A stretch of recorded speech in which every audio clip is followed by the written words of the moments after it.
You are listening to the Be a Better Being podcast, hosted by the founder of Better Beings, Michelle Zellner. Michelle's experiences have equipped her with knowledge and perspective, and for nearly 3 decades, she has been informing, influencing, and inspiring thousands on their journeys.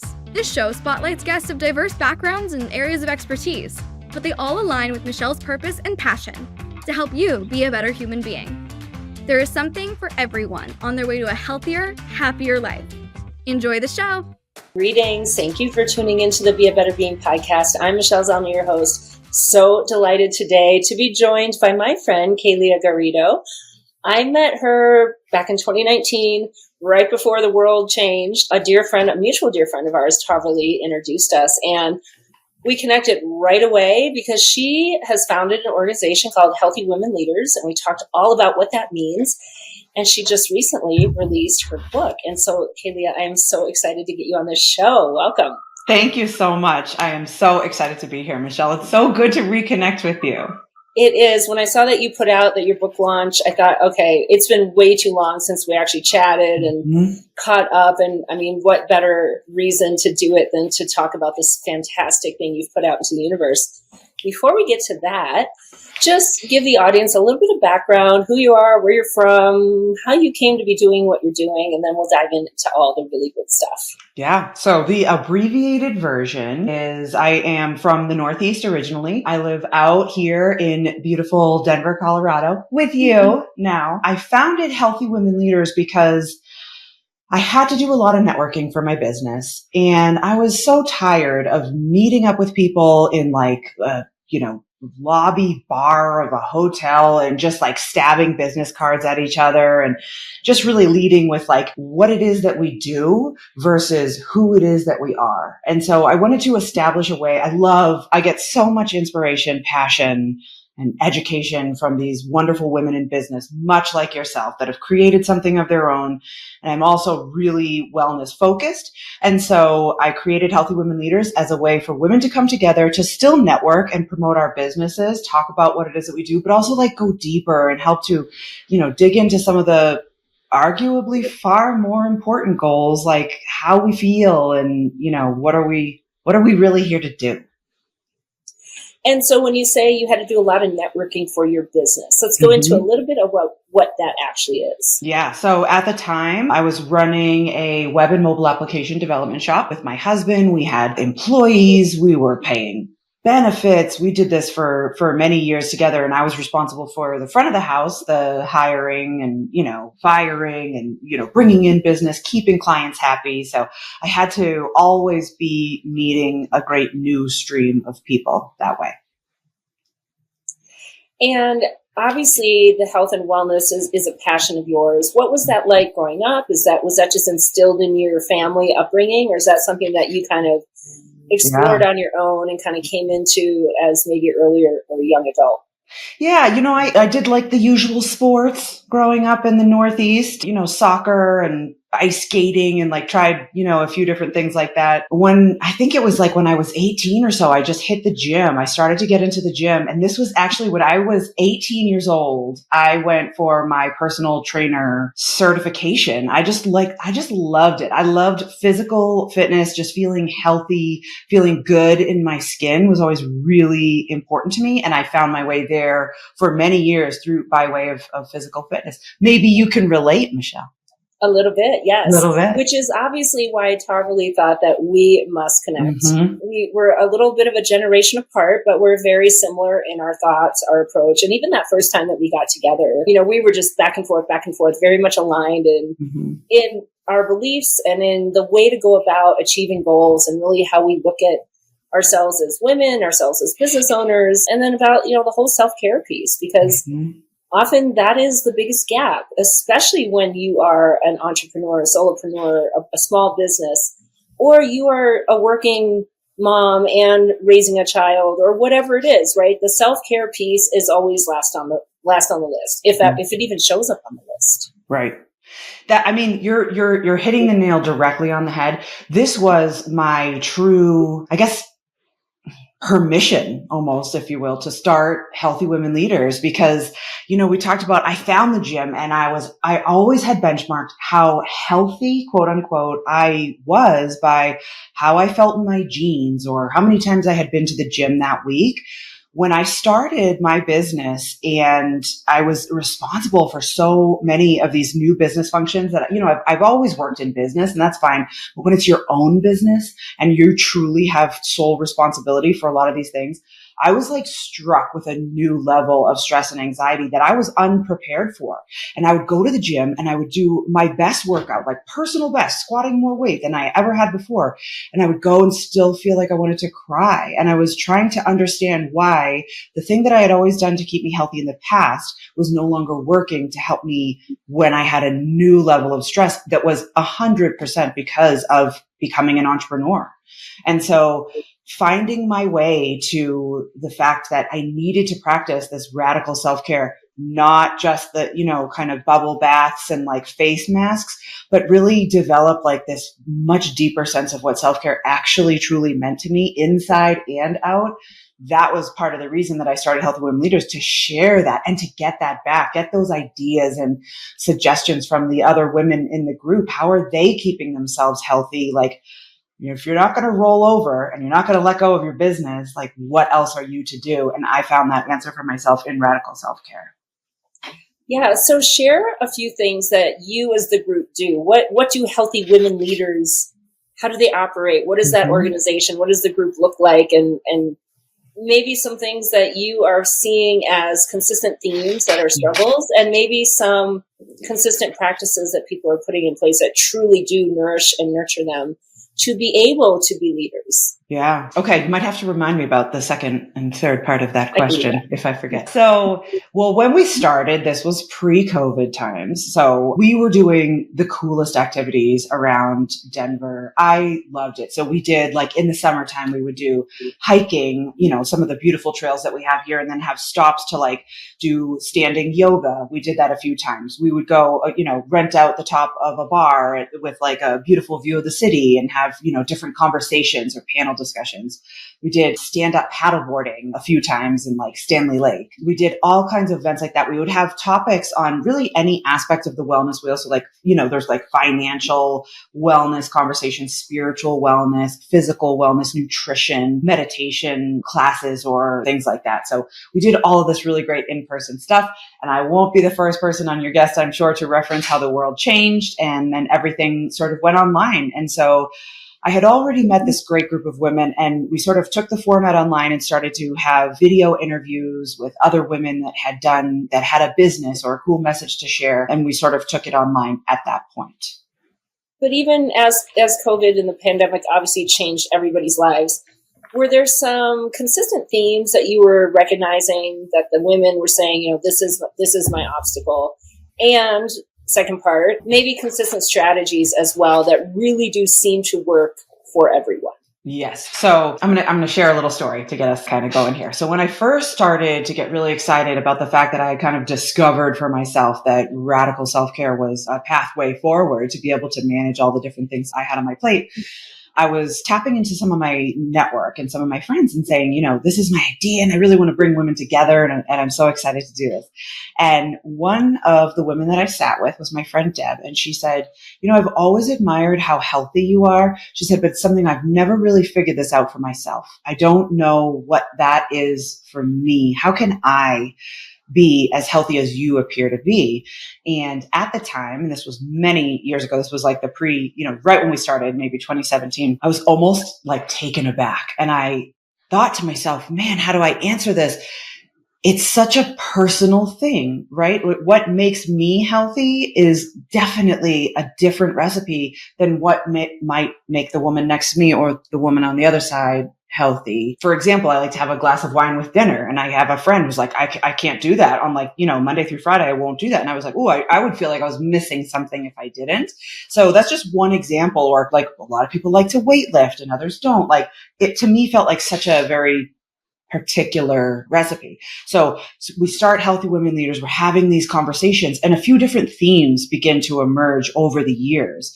And so this is what appears in my book that I consider to be the 5 core life lessons. And then just to give you the high level overview of them, the first is that you need to truly know yourself. And this is one of the themes that always came up, that until I know what my personal recipe is for health, I can't advise, or I need you to do that soul searching yourself to know if that glass of wine makes sense. Are you a weightlifter? Would you prefer to do yoga? You have to try and test these things and get super curious about the woman that you truly are so that you can start to answer those questions. So truly know yourself, watch what you take in. And this is, kind of the world has an agenda for us, right? Everybody that we meet might have something particular that they want from us. If you position yourself as a blank canvas to just draw in what anybody kind of splashes on you, that you will become a bit of a mess. So you have to be careful. What are the things that you're accepting in? And then the third life lesson is, what are the things that you're pushing out? Like, how do you show up? Are you like road raging every day? Like, maybe we should look at that. Are you unhappy at your workplace? And is that like, kind of an attitude that perseverates as you go through? Maybe you got to make a change. So it's like looking at the things that you give out. So the fourth life lesson is truly love yourself. This is the good, juicy fun of it all. Like, treat yourself like your own best friend. And what is it that makes you better? What do you love to do? Get curious about the woman that you truly are and go seek it. Go, like, it's a noble mission to just like treat yourself and date yourself, like delight yourself. And the fifth life lesson is to expect the awesome. And this to me means having not only a positive outlook, but believing that the world is set up to work out in my favor. I believe that if we're looking for things to satisfy that it isn't, we will find them. And if we're looking for things to satisfy that it is, we will find those as well. And I love the title of your book, The Well Within, because I have long believed, again, you and I are so aligned, that it is within all of us. It really is. Mm-hmm. It's about, number one, recognizing that, acknowledging it, and then it's doing the work to draw it out. Mm-hmm. So let's talk about the doing the work part, because it's great to explore and discover, and but then it's actually going to the yoga class. Mm-hmm. It's actually choosing to eat something versus something else, right? Yeah. So we know all the things. Now, how do we implement and execute the things? Mm-hmm. That's tricky. And I think it was on a past podcast that you did, Michelle, that they were the other person, I think it's your co-host, she was mentioning it's not the first time that you do it, it's the second time that really matters, that really makes the most amount of sense.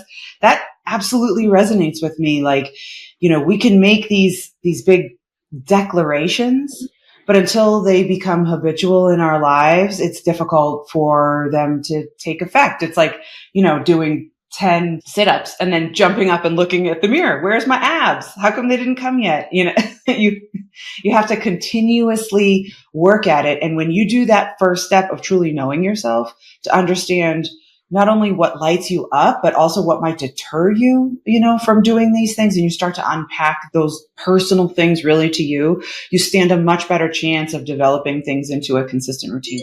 And sometimes what I see, or I'm sure what you see in your work, is there's a lot of people that will make big sweeping changes to everything.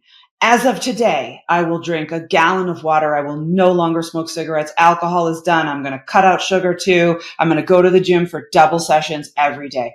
It's completely unsustainable when it's like that. So sometimes when I'm talking to people and they're like, I tell them, just make one healthy choice. If you could take the elevator or you could take the stairs, just take the stairs one day, see how you feel, and then also celebrate that. Like, don't forget to give yourself the credit where credit is due, that these big changes are hard to do and you need to be dedicated to them. And it takes effort to turn something that's new into an actual habit.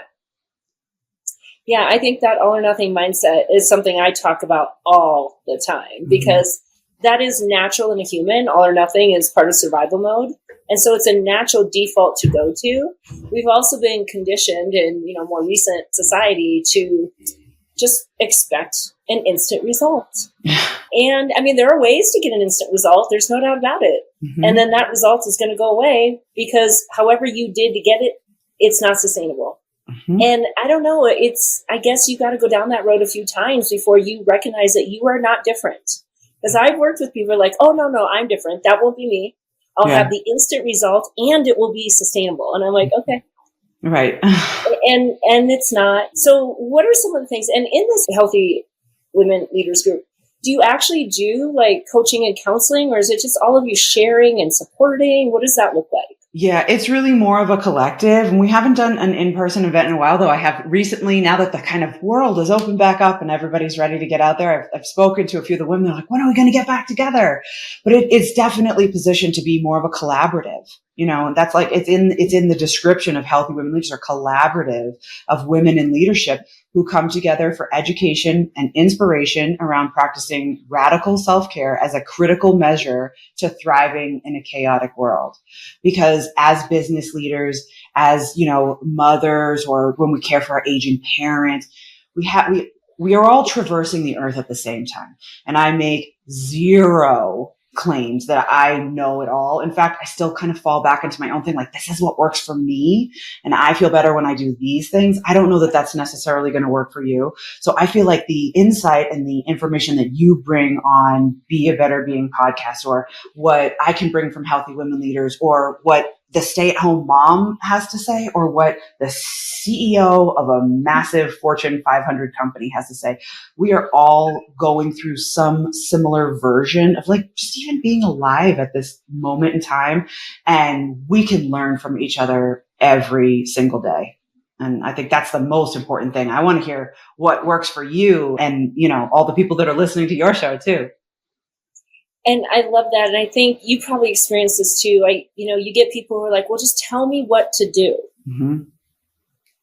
And it is such a personal journey, to your point at the very beginning, right? I mean, I can tell you what I do, but you shouldn't do what I do because you are not me. Yeah. And you don't live my life, and you might not like the things I do. And so they won't be sustainable. Right. But here are things that a human benefits from. Right. No matter what human you are. Yep. Right?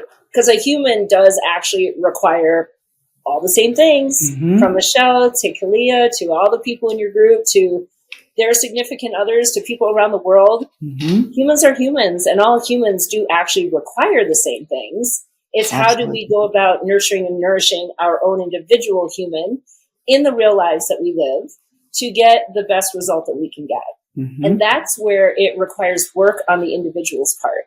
Right. And nobody can do the work for you, right? No. We would have far easier jobs if we could. That would right? We'd be very well paid, amazingly well paid. Agree. I just said it to a group the other day. I wish I could do the work for you. Trust me, I'd be a gazillionaire. Right. Cool. Yeah. You'd pay but anything. It doesn't work that way. Yeah. It doesn't. And it's hard not only for that person that's making the change, not even just to actually, undertake that new behavior and do it with repetition, but it's also hard for the people they have to now navigate the world around them with these changes. And I have like a little anecdote around this is that my husband is like, he not a champion barbecuer, but if he was to enter competitions, he would be like, people come up to him at our parties and they just want to shake his hand for how much they love. He has like a big smoker and he'll, cook half the night for these like delicious, like incredibly amazing, often red meat meals. And I recently had to come to terms with the fact that I was not feeling so healthy when I was eating a lot of meat. Like it was just hitting me different. I'm wearing a different earth suit than he's wearing. And I had to like come out to him that like, I didn't really want to be eating all that much red meat that much anymore. These are tough conversations. And it like, especially in our life, like little things like that can affect the lifestyle that you set up. And so it's taken us a couple of years of like kind of getting there. And it's not that I don't eat meat ever, but it's just that, I make specific changes when I'm by myself. I'll never eat meat so that when I'm, when we're going to have a barbecue or something, I'm more ready for it then. But it's just like an example that it's extra hard for these people, not only to do that behavior themselves, but to like set up their life around it. It takes work. And sometimes the people around you are not supportive of your changes. Right? Yeah. They might be resistant for a variety of reasons, and that makes the challenge even more difficult. They might not understand why you feel the need to change. They might be a little afraid of why you're changing. It might be reflecting their own maybe need to change, but they're not ready or willing to accept that. Mm-hmm. And that in itself is a huge obstacle. And one of the reasons people actually don't make changes, because it's just easier not to. Yeah. So any tips or guidance for people in that kind of scenario? I want to ask you, Michelle, did you figure it out? Because I have to assume in your coaching business, like you might see this often. And I don't know. I feel like when you have something for yourself, my light answer, but I want to hear the practical from you.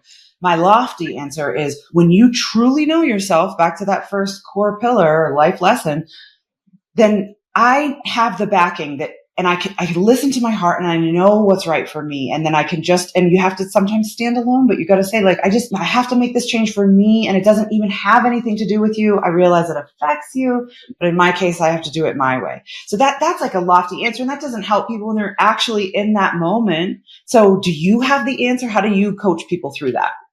I think that really does help people in the moment, because what it comes down to is self-love. It's one of your pillars, right? Do you love yourself enough to make the hard choice? Because it's what it's going to be. And it's harder because you don't have the support. Yeah. And yet it's hard now or harder later, right? One of my mottos. And so it's loving yourself enough to recognize that you are worthy of that choice and knowing why, right? What's your why? Why are you wanting to make these changes? Yeah. And unfortunately, not everybody is going to be receptive to your changes. And maybe then that means there's a bigger conversation to have. Because if we are spending time, whether that's an intimate relationship or it's a friendship or it's within an organization or it's at my job, if we're spending time with people who don't want the best for us, I don't know. Yeah. Maybe we have to look at that. That's a great way to be spending our time. Yeah. And those are some really hard situations, right? That's what life is. It's a series of hard situations. But you said spending your time, like how much time do we really have? And we don't know. And so if you're spending time with people that are making you feel anything less than like, you cannot cut everybody out of your life, but there are some people that you could limit, or you could better kind of prepare yourself before you're going in there. But you mentioned the why, like you have to know your why. And there's a quote that I've heard about purpose that I feel like is so important. And it said, you can't be distracted by comparison when you're captivated by purpose. Ooh, and that's good. That's it. Like when you have that truth for yourself, and those truths, by the way, I firmly believe those truths, those little true, real calling of your heart moments, they happen in quiet. They happen in solitude. It's never in a fit of rage. It's not in I can't deal with this anymore. It's when you're just quietly by yourself and your head says, I think we're done here. In my life, I can never go back from that. When I hear that, I'm like, great. Now I got to change everything. I got to move across the country. I got to get rid of this one. I got to start a new job. I'm going to quit my job and create a company. Like those little truths, when you take the time to get quiet and listen to your heart, after I get that quiet truth, I know there's no going back from that. And yet that is key. You have to be willing to take the time and be quiet. Mm-hmm. And I know so many people do not do that. Number one, they don't feel like they have time to do it. Number two, they don't want to do it. They don't want to be quiet, because that is when the hard truths come in. Yeah. And it's maybe a good reason to not make a change, because I don't even know what the hard truth is, because I've chosen to not be quiet and let it come in. And you know what? This little guy, how far away is your phone right now? It's right here. We have, I use the word lightly, the devil's device to take you out of the present moment. It's right here next to us all the time. I keep it by my side. Like, why? It's very difficult for us to have this moment of peace. You have to intentionally seek out quiet reflection, solitude, if you can get it. And it has to be intentional, because the way the world is set up right now, it's so difficult to get a moment where you don't have a bunch of Zoom calls, or the kids don't need something, or, you have to go to this event and you have to do this thing. And even in the moment where you have a second, even to me, I say, okay, let me just give my brain a little break, pop up Instagram, and then like 45 minutes of my life is gone. And I'm like, what was I looking for? What did I just do? We have to be careful. It's a hard world. We have a lot set up against us to take us out of that present moment. Absolutely. I always say the biggest challenge every one of us faces is living in modern society. Yes. Because it is not what a human was designed for. Not at all. And so that means, okay, if I want certain outcomes and goals, I probably have to do certain things. Mm-hmm. And one of the ways that I help people kind of figure this out is just ask yourself, scale of 1 to 10, how satisfied are you with your life? Yeah. Let's just start there. Mm-hmm. I mean, if you're at a level 10, then you don't change a single thing. Mm-hmm. Now, life is going to change, so you might need to be ready for when something comes your way to be able to, right, dash or dance or whatever is going to be necessary. Mm-hmm. But if you are looking at your life and you're like, I'm kind of satisfied here, I'm not satisfied at all here, this I'm satisfied with, okay, well then, what do we do to kind of get everything up to that? I'm pretty satisfied, because I don't know about you, but for me, because I've been in that situation, woulda, coulda, shoulda mode is like the worst state. Yeah. Woulda, coulda, shoulda. And if you get to woulda, coulda, shoulda, no, it's just better to avoid it, right? Completely agree. I feel like that the big like fear of regret, either regret of doing something, of not doing something. I think that might be one of the key things that keeps driving me forward to do more and more things, like to start a speaking career and be brave enough to step on stage and like go and face, a bunch of people. Like, it's terrifying to do that, to write a book. Like, I don't know how to write a book. I don't know how to start a company, but any of those things in life that you feel, or to do a fitness competition. I did a fitness competition, the whole sparkly bikini and spray tan, the whole thing, like those kind of big things. It's really what you said, the woulda, coulda, shoulda. That alone is, I think to myself, am I going to regret that I didn't try that? Or do I think what makes anybody else different than me? Why couldn't I? Why couldn't I? And then it becomes a catalyst to try all these cool new things that are also hard for you. I love that. Why couldn't I? That's a great question. And I really think, if it is something that is you are passionate or you've been curious about, or it aligns with a goal or value or something, right? I mean, there are things like I have zero interest, never had any interest in doing a fitness competition. Yeah. Zero, none. And so I wouldn't be like, well, I just should. Yeah. No, so it's not, because you know yourself. It's not part of your OS. Right. Like, that wasn't in there for you. I did one and only one, by the way, and I lost. But, I got it out of my system and I was like, okay, that's not for me. And then it was something I wanted to try and I did it, because you got to know yourself first. Exactly. Yeah. Mm-hmm. So you've mentioned the term radical self-care a couple of times, and let's define that. Yeah. Because I know a bunch of people are like, well, gosh, what does that mean? What does that mean? I know. I think that self-care in our society is synonymous with the wrong things. I think it's developing and changing, and I do see some really, hopeful things, and I hope that my book can help to push that further in the right direction. But oftentimes self-care it's the tired woman soaking in a bubble bath after a long day. And like, that is lovely. And I personally love a scalding hot bubble bath. I boil the crap out of myself at least like 3 times a week. It's just a thing I love to do. But that's only one small part of self-care. The reason that the standalone bubble bath doesn't work for me as the symbol of self-care is because that is an isolated activity that happens once every few days at best. True radical self-care to me needs to be woven into the fabric of your daily life. It's not something that's isolated and outside. It's not only when you go to get a massage or you take that weekend trip with the girls, although we should be doing both of these things as much as we can. It's more like taking the stairs. It's having a glass of water before my coffee. And I'm just mentioning the things that work for me, because again, those are going to be different for everybody. For me, I have a very demanding job, and if I don't watch it, I could be on 8 hours or more of Zoom calls a day. That means I'm sitting in a stationary position, and I look outside and I see the beautiful springtime bloom of Colorado. And there's a break in that for me. So I need to literally take a break to get up and take a walk, go outside, make sure that my family has dinner outside this night. You have to make it happen. You have to take an effort to practice self-care at another level And, you know, for me, a lot of meditation is a heavy part of this as well. And that, by the way, is the answer to truly knowing yourself. I believe it's one of the answers. For me, it truly works. It doesn't mean it's the only answer, but for me, it's been more of a better fast track way to get to know myself so that I know what I need so that I'm feeling like I'm honoring myself in a radical self-care way. So it strikes me as both sad and necessary that the things you described are actually just called habits that nurture a human being, and we have to label that as radical. Mm-hmm. Like, those are just basic things. Drink water. How is that radical? Yeah. Well, take the stairs.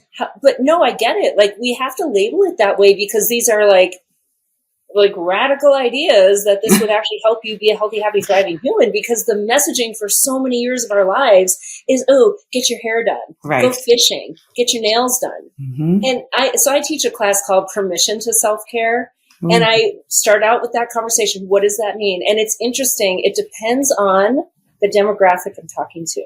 Really? When you get into people who are in their 50s, mm-hmm.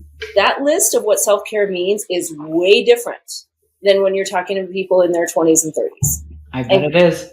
In the 40s, it's a little bit of a mix. I think it depends on what's going on in your life, right? Yeah. And so I really think as maybe people mature and grow through life a little bit, you recognize that your human requires care. That is you, yourself, right? I think about, like, how do you take care of your dog? You feed it certain things, you let it play, you make it move around, it drinks water, you don't put poison in it. Mm-hmm. Okay, gosh, you take care of your dog. How do you take care of your human? You make it sit down all day. Mm-hmm. You don't give it rest. You don't let it play. You feed it poison. You don't give it water. Mm-hmm. Like, how is that taking care of your human? Right. And so, yeah. And I think it's such an important message that these are actually very basic, simple things that have huge radical impact. Mm-hmm. Right? It's the radical impact that we get from doing these basic things. Yeah. Because I think so many people have this idea that I have to change everything in my life or there's going to be no result, right? What's the point if I don't have this magical result that I feel I should have? Right. And that is about adopting and shifting that mindset of all of it.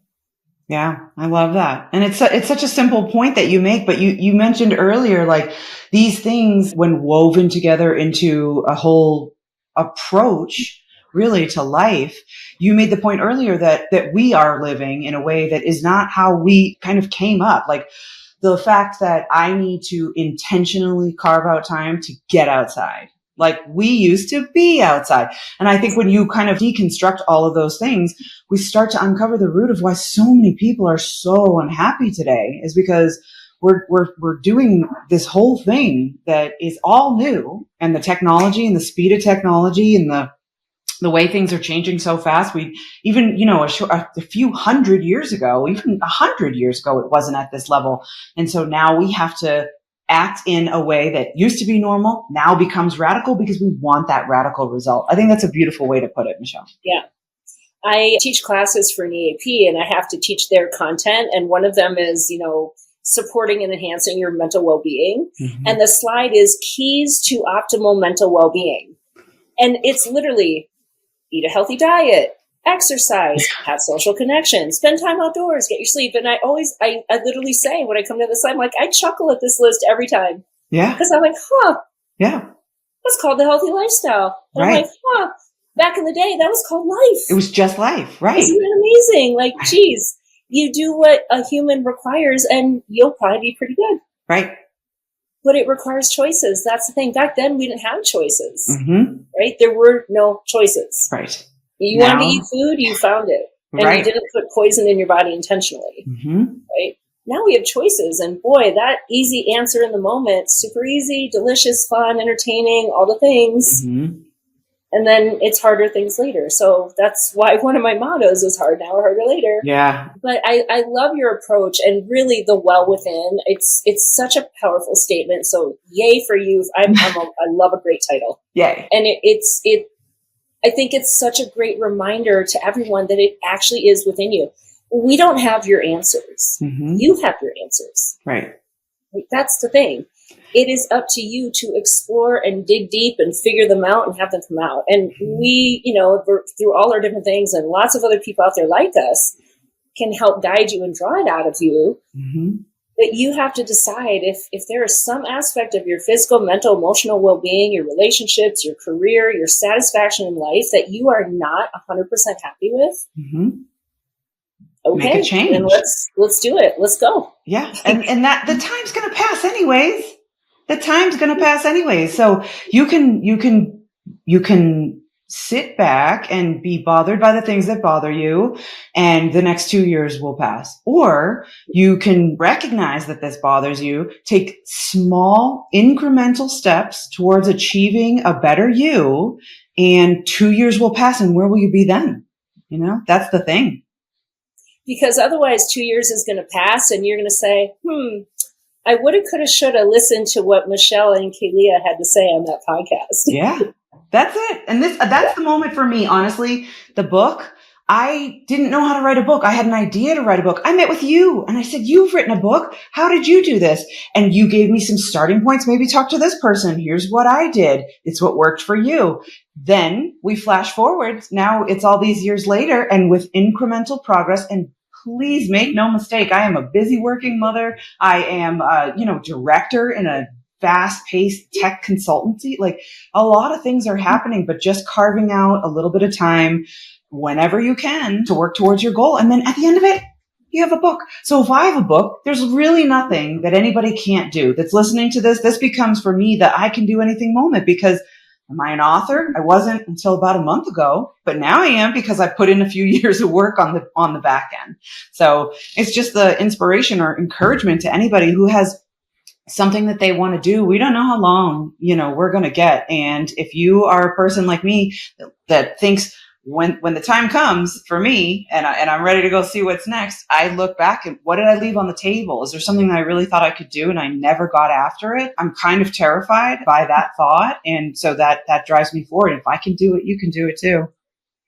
I love it. That's a great message to wrap on. Anything before we officially sign off that we haven't covered that you want our listeners to know? No, I'm just grateful for you for bringing me onto your show. And I'm so happy to reconnect with you and get to have this conversation today. Thank you for having me. Well, it has been my pleasure. I know everyone is going to get a lot out of this, and we'll put all the ways to connect with you in the show notes. So listeners, make sure you go check that out. Everybody, it is now your time to go and be a better being. Thank you for listening to the Be a Better Being podcast. We hope that what you heard today inspires you to embrace this journey of life with an open mind, a kind heart, and a willingness to learn and evolve. If you have a show topic idea or would like to be a guest, please visit betterbeings.net and fill out a contact form. Until next time, go and be a better being.